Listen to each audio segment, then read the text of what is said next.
there is like a lot of subjectivity once you get out of like conference champions. Mm-hmm.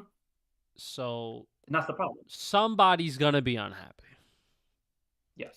It's just a matter of which fan base do they want to upset this time. Like it's just And like, it's not even Notre Dame because BYU have an argument because their two losses came to Texas Tech, the conference champion, they're number right? 3.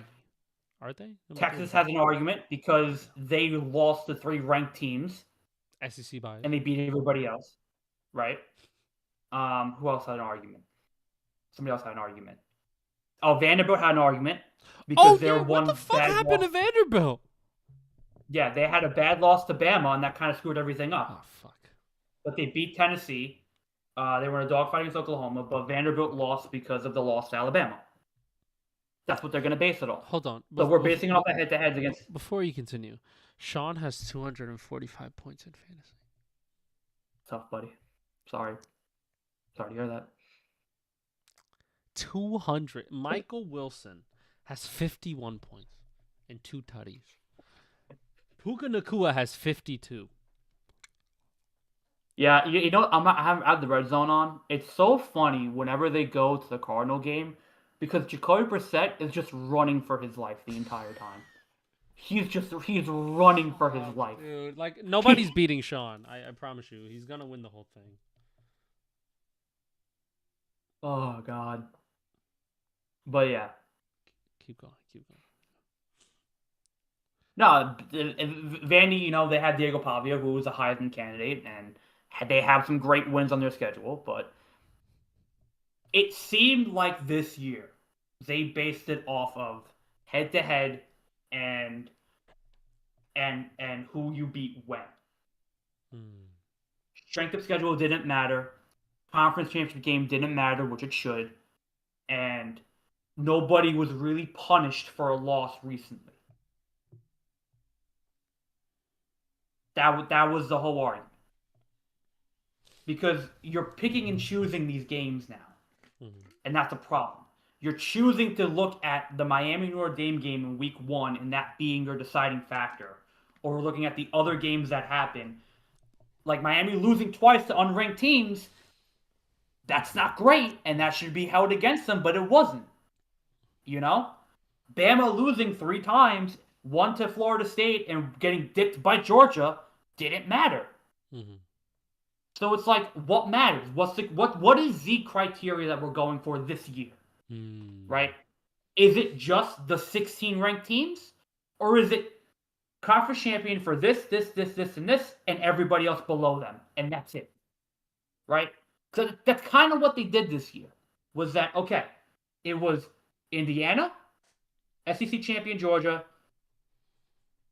Big 12 Texas Tech, American Tulane, and where Virginia Madison plays. Those were the highest ranking conference winners, and that's fine. And I'm not arguing. I think Tulane and JMU deserved it. Fine, I'm fine with that. They were ranked high, they won their conference, and they were a great team. I'm not saying they deserve to get in over Texas, or is Texas probably better than them? Absolutely. But Texas didn't get the job done. Texas lost a couple of games, and Tulane, James Madison did what they needed to do, and they won their conference, and they were ranked that high. Right? That's fine. But now we're basing it off of, okay, who was ranked below those conference winners? Ohio State, getting the 2 seed. As a non-conference winner, that's fine. That makes sense. They were the second best team in the country. They deserve to get a first-round bye. That's fine. Right? And then you go down the list. So when we go down the list and we get to that Alabama, Notre Dame, Miami, BYU range, now we start picking and choosing games. And we're picking and choosing based on what? And if it's just a head-to-head, how is that fair to BYU and Bama and Notre Dame? Because now, is it based off of schedule? Is it based off of impact? Is it based off of losses? Because Bama had some bad losses in there. BYU had 2 bad losses to a top-ranked team, to a 4 seed in Texas Tech. But they beat everybody else. Miami had bad losses. They lost to 2 unranked teams. Notre Dame lost to ranked teams. Notre Dame lost to Miami and Texas A&M, another playoff team. Notre Dame lost to 2 playoff teams.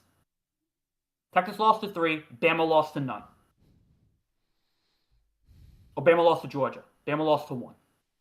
So how are you telling me that Notre Dame didn't get to go in, but Bama, who all of a sudden has 3 losses, 2 of them coming to pretty badly, and almost losing to Mississippi State, by the way, don't forget about that game, almost blowing that game. They came back and won it, that's fair to them, but them almost losing to Mississippi State. Now all of a sudden that game doesn't matter anymore. We don't look at that game anymore. There's a lot of bias here. Sounds like it. I don't know what it is. I don't know. You don't fix this right away. There's always going to be a team. If we go to 16, which is the rumor that may happen soon, you're just going to screw out 17, 18, and 19. And like I feel like it's not where you're ranked anymore. It's who have you played and what do I value now? Right. It's right. fuck a ranking. Like I feel like if you beat some pretty good teams and you're like number 15, you got a fucking really good shot. Yeah. Just is what it is. And even if you lose in your conference championship game, you still get it. You still get it. See that I don't believe in. That's my argument because that's not that to me. You're disvaluing the conference championship game.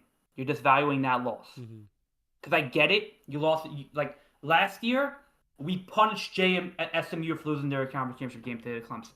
We punished them. That was fair. You lost to Clemson. You deserve to go down in your ranking by a lot. SMU was almost the 3rd-ranked team in the country last year, and they lost to Clemson. They got 7, and they got bounced in the first round. Losing that game should hold some merit. It shouldn't just be a throwaway game all of a sudden. Like Virginia lost to Duke. Virginia now does not get into the playoffs. If Virginia would have beaten Duke, Virginia's in. That was the stakes. But because Duke beat Virginia in the ACC title game, Virginia doesn't get in. That's the rule, right? So because Bama lost and them not getting punished because of it, it devalues that game. Like if Bama would have lost by like a field goal or like a touchdown, I wouldn't be this upset. But they got destroyed, and that should play a factor because usually it always does. How you lose games and how you win them should play a factor. Yeah. And for whatever reason, this time it didn't. Ohio State got punished for losing their conference game. They lost the first seed. Whatever, that's fine. Right? BYU got punished for losing the conference championship game because they don't make the playoffs. Whatever, that's fine. Right? You're telling me that Bama for losing the SEC title game now doesn't matter? That game didn't matter? No. All of a sudden? Didn't matter. It's not that important. To who? Like, you know what I mean? And like to me, if that's going to be the case, no more conferences. No more conferences. That's it. Because if these games aren't going to matter anymore, get rid of them. That's at this point. That's what we're all. Fuck it. Make everybody's a Notre Dame. Yeah. At this point, make everybody either have Notre Dame join a conference, or have everybody do Notre Dame. Have the CFP make the schedules. That's basically what they're doing. That's why everybody's in the SEC. Why everybody's in the Big Ten. It's good. It's great. I love having a fun matchup every week. That's fantastic. It makes total sense. But if we're going to get to that point where these games aren't going to matter because of who you play and how you play them, what's the point? Just get rid of conferences.